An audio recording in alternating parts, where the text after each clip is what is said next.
здесь по блату ни одного не выбирали. Здесь у каждой из вас хорошие оценки. Потому что мы, прежде чем вас направляли, мы проверили все ваши аттестаты, мы беседовали с вашими родителями.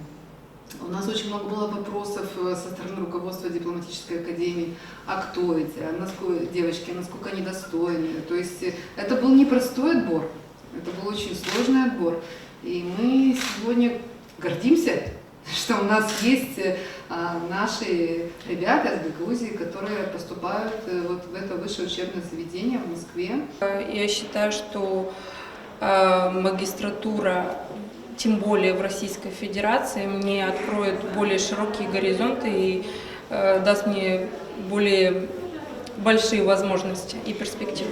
У нас действительно груз огромной ответственности. Мы постараемся представить Гагаузию достойно, чтобы нас знали в России. Нас и так знают, но теперь С лучшей стороны, да. чтобы нас знали. Мы, конечно, планируем представить Гагаузию с лучшей стороны. Мы будем продвигать наши обычаи, традиции и постараемся сделать это на должном уровне.